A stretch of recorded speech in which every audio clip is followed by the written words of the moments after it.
Open forum. തുറസിന്റെ തുറമുഖങ്ങൾ.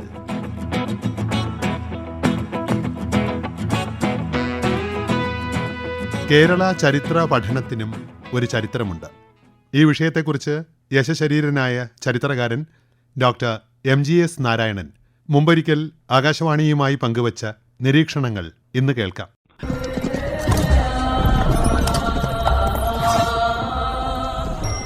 ഒരു ദേശത്തിന്റെ കഥ.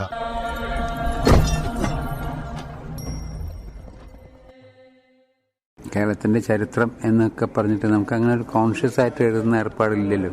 ബ്രിട്ടീഷുകാർ വന്ന് ടിപ്പു സുൽത്താനെയൊക്കെ തോൽപ്പിച്ച് വധിച്ച് 1800 ഈസ്റ്റ് ഇന്ത്യ കമ്പനിക്ക് ഈ ഭാഗത്ത് അവകാശം കിട്ടുന്നത്. അപ്പോൾ എങ്ങനെയാണെന്ന് വെച്ചാൽ ഈ കേരളത്തിൻ്റെ ഈ നോർത്തേൺ സൈഡ് മലബാർ, പിന്നെ അതിൻ്റെ അപ്പുറത്ത് കൊച്ചി, അതിൻ്റെ അപ്പുറത്ത് തിരുവിതാംകൂർ, 2 നാട്ടുരാജ്യങ്ങൾ. ആ നാട്ടുരാജ്യങ്ങൾ അങ്ങനെ തന്നെ നിലനിർത്തി. മലബാറിൽ കുറേ ചെറിയ ചെറിയ രാജാക്കന്മാരായിരുന്നു, അവരൊന്നും ഇല്ലാണ്ടായി ഈ കലാപങ്ങളൊക്കെ ഉണ്ടായതിൻ്റെ ഇടയ്ക്ക്. അപ്പോൾ അത് ബ്രിട്ടീഷുകാർ നിലനിർത്തി, അവരുടെ നേരിട്ടുള്ള അധികാരം. അതാണ് ബ്രിട്ടീഷ് മലബാർ.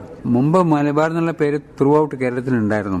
അത് പോയിട്ട് ബ്രിട്ടീഷ് മലബാറായി. പിന്നെ ആ ബ്രിട്ടീഷ് എന്നുള്ളത് പോയി വീണ് പോയിട്ടാണ് മലബാറായിട്ട് ഇപ്പം നിൽക്കുന്നത്. അപ്പോൾ അവരുടെ കയ്യിൽ കിട്ടിയപ്പോൾ അവരുടെ ബ്രിട്ടീഷുകാരെ ആ കാലത്ത് റിനസൻസും റിഫർമേഷനും ഒക്കെ കഴിഞ്ഞ് ഇൻഡസ്ട്രിയൽ റെവല്യൂഷൻ തുടങ്ങി ഇംഗ്ലണ്ടിൽ. അപ്പോൾ കുറെ വ്യത്യാസം വന്നിട്ടില്ല. അവരുടെ ബോധവും അവബോധവും എൻലൈറ്റൻമെന്റ് എന്ന് പറയും. ഈ ഇൻഡസ്ട്രിയൽ റെവല്യൂഷനോട് കൂടി തന്നെ ഉണ്ടായിട്ടുള്ള പൊതുബോധങ്ങളൊക്കെ, ശാസ്ത്രീയത ഒക്കെ വന്ന് റാഷണാലിറ്റി ഒക്കെ ഉയർന്നു വന്നുകൊണ്ട് അവരുടെ കയ്യിൽ കിട്ടിയ ഈ ഭാഗത്തിന്റെ എങ്ങനെയാണ്, എന്താണ് അത് മുമ്പ് ഉണ്ടായിരുന്നത്. ഇപ്പോൾ ഒരു കലക്ടറെ നിശ്ചയിക്കുമല്ലോ. അപ്പോൾ കലക്ടറായിട്ട് വരുന്നത് അധികവും ഇംഗ്ലീഷുകാരൊക്കെ ആയിരിക്കും. ഈ രാജ്യത്തെ പറ്റി ഒന്നും അറിയണ്ടാവില്ല. അപ്പോൾ അവർക്ക് ഈ രാജ്യത്തെ ഭരിക്കാൻ കഴിയണമെങ്കിൽ കലക്ടറാണ് ഡിസ്ട്രിക്ട് കലക്ടർ. അപ്പൊ അന്ന് ഈ മലബാർ ഒന്നിച്ച് ഒരു ഡിസ്ട്രിക്റ്റ് ആയിരുന്നു. ഇപ്പോൾ പല ഡിസ്ട്രിക്ട്സ് ആണല്ലോ, പാലക്കാട്, കണ്ണൂർ, കോഴിക്കോടൊക്കെ. അത് അങ്ങനെയല്ല, മലബാർ മുഴുവനും കൂടിയിട്ട് ഒരു ഡിസ്ട്രിക്റ്റ് ആണ്. അപ്പോൾ ഒരു കലക്ടർ നിശ്ചയിക്കും. ഏതെങ്കിലും ഒരു ഇംഗ്ലീഷുകാരനായിരിക്കും വരിക.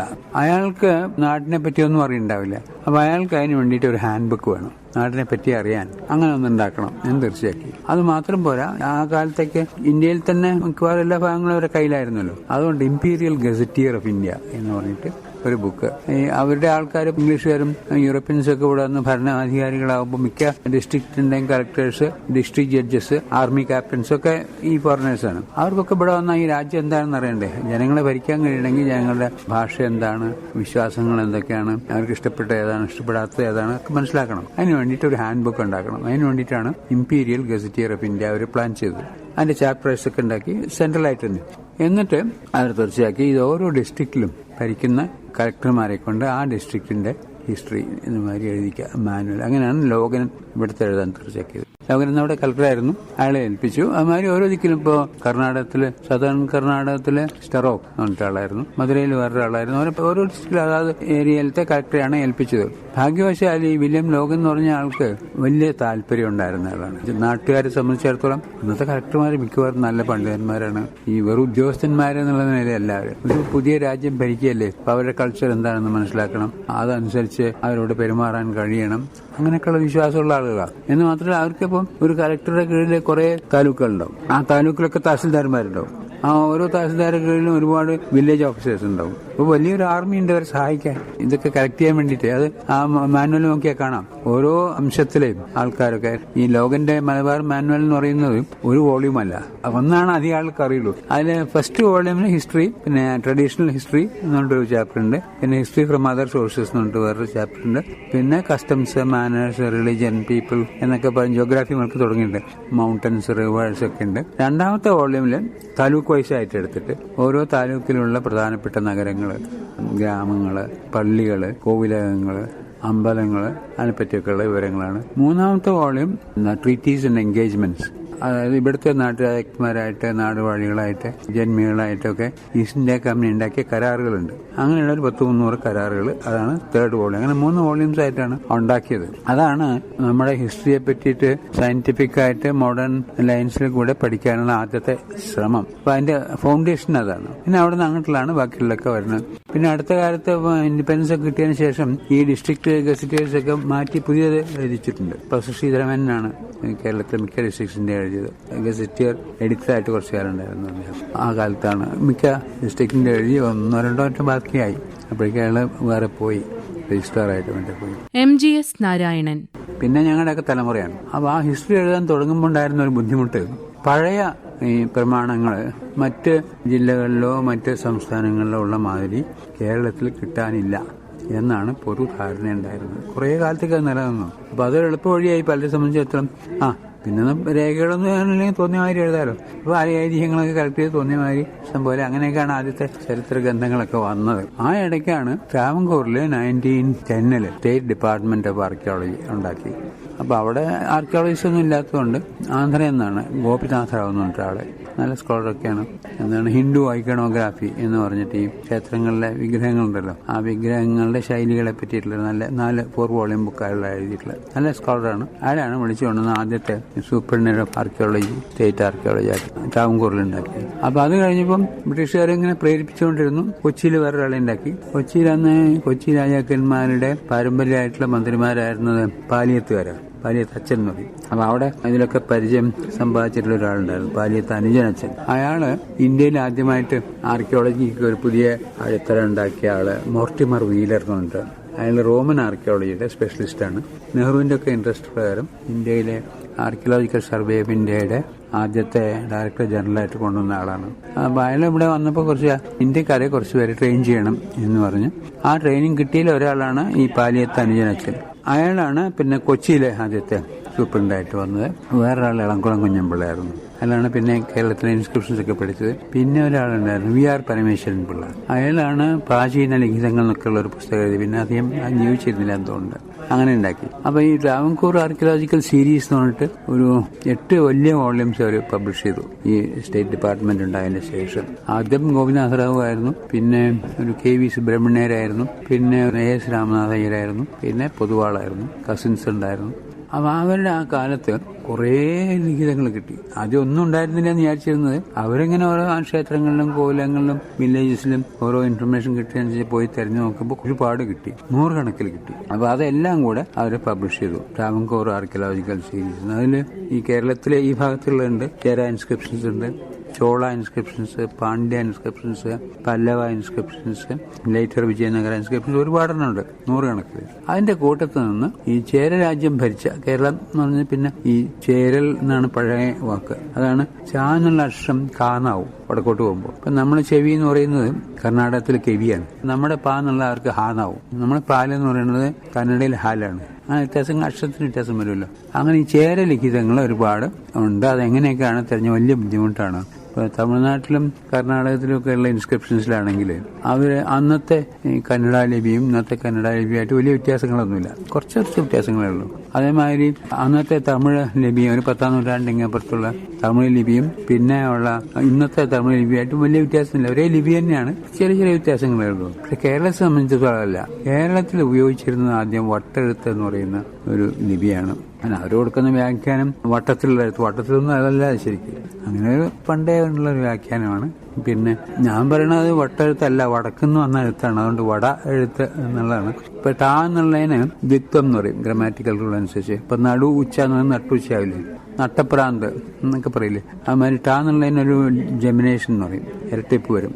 അങ്ങനെ വന്നിട്ടാണ് വട്ടെഴുത്തായിട്ടുണ്ടാവുക. ഏതായാലും വട്ടെഴുത്ത് എന്ന് പറഞ്ഞ ലിപിയാണ്. അതിൽ 18 അക്ഷരങ്ങളേ ഉള്ളൂ തമിഴിലുള്ള മാതിരി. ഇപ്പൊ ആ ഈ എന്നാണ്ട് കഴിഞ്ഞാൽ കാ കഴിഞ്ഞാൽ ഖ ഗ ഘ ഇല്ല, കാ ങ. ച കഴിഞ്ഞാൽ ഛ ജ ഝ ഇല്ല, ഞ. അപ്പൊ കാ ങ ച ഞ ടാണ താണ, അത്രേ ഉള്ളൂ. അപ്പൊ ആകെ 18-19 അക്ഷരങ്ങളെ വരുള്ളൂ. അതാണ് ഇവിടെ പഴയ കാലത്തൊക്കെ ഉപയോഗിച്ചിരുന്നത്, പഴയ ലിഖിതങ്ങളിലൊക്കെ ഉപയോഗിച്ചിരുന്നത്. പക്ഷെ ഒരു 16th സെഞ്ചുറി ഒക്കെ ആയപ്പം പഞ്ചതൽസിന്റെ ഒക്കെ കാലം വന്നപ്പോഴേക്കും ഈ ബ്രാഹ്മണിക്കൽ സാംസ്കൃതിക് ഇൻഫ്ലുവൻസ് വളരെ കൂടുതലായി, ഇങ്ങനെ ക്രമത്തിൽ കൂടി വന്നു. കാരണം ഇവിടെയാണ് ബ്രാഹ്മണരുടെ യാരിൻ എമിഗ്രേഷൻ, കുടിയേറിപ്പാർപ്പ് വന്നിട്ട് അവർ 32 ഗ്രാമങ്ങളൊക്കെ സ്ഥാപിച്ച് അവരൊക്കെ ഗ്രാമക്ഷേത്രങ്ങൾ ഉണ്ടാക്കി അവരുടെ എണ്ണം വർദ്ധിച്ചു. അവർക്ക് വലിയ അപ്പർ ഹാൻഡ് കിട്ടി. കേരളത്തിലെ കൃഷിഭൂമികളിലെ 1/4 ഭാഗം ദേവസ്വം ബ്രഹ്മസ്വം ക്ഷേത്രങ്ങളുടെ സ്വത്താക്കി മാറ്റി. ക്ഷേത്രത്തിന്റെ സ്വത്തിനാണ് ദേവസ്വം എന്ന് പറയുന്നത്. ആ സ്വത്ത് നോക്കി നടത്തുന്നതിനുള്ള കുറെ ഈ സഭയിലെ അംഗങ്ങളുണ്ട്.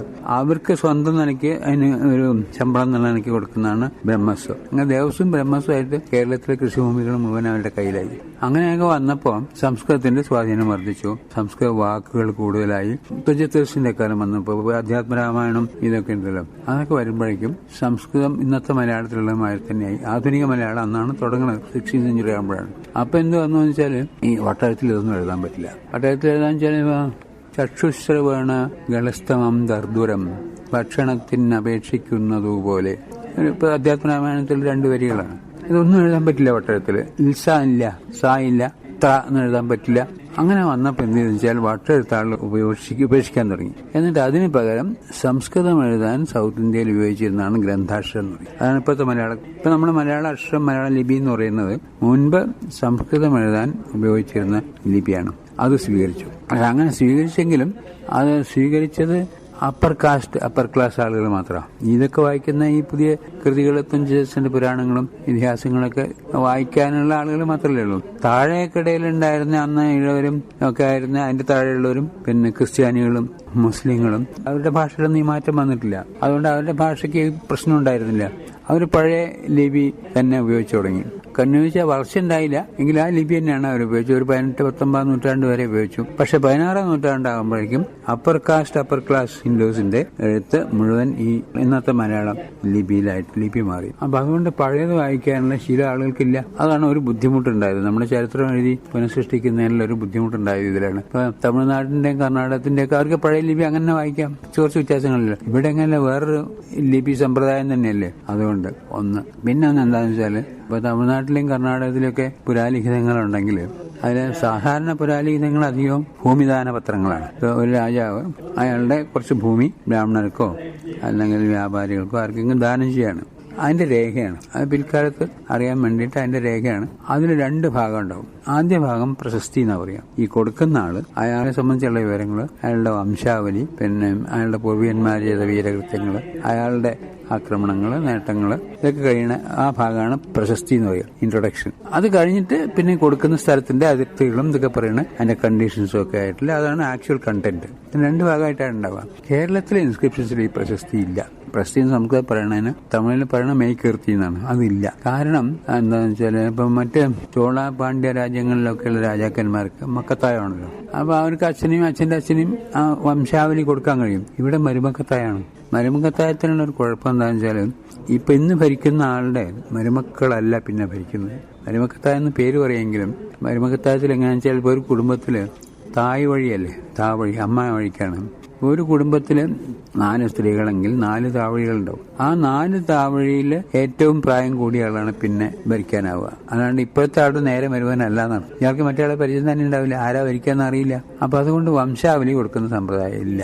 വംശത്തിനോടുള്ള കൂറുണ്ട്, ശരി തന്നെ, പക്ഷെ അവരുടെ പേരൊന്നും അറിയില്ല.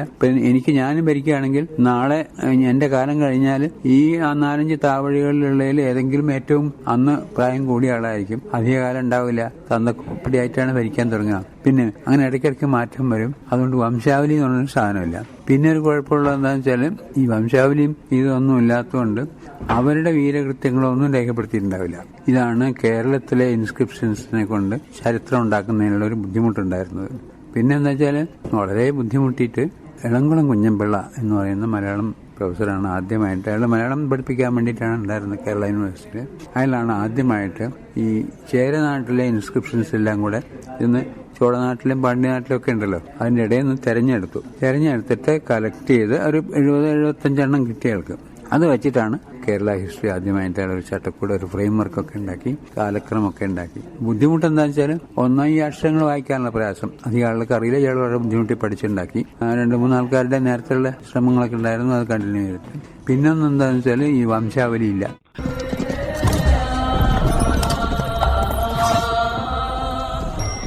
ഒരു ദേശത്തിന്റെ കഥ. കേരള ചരിത്ര പഠനത്തിനും ഒരു ചരിത്രമുണ്ട്. യശശരീരനായ ചരിത്രകാരൻ ഡോക്ടർ MGS നാരായണൻ പങ്കുവച്ച നിരീക്ഷണങ്ങളാണ് ഇതുവരെ കേട്ടത്. Open forum. തുറസിന്റെ തുറമുഖങ്ങൾ.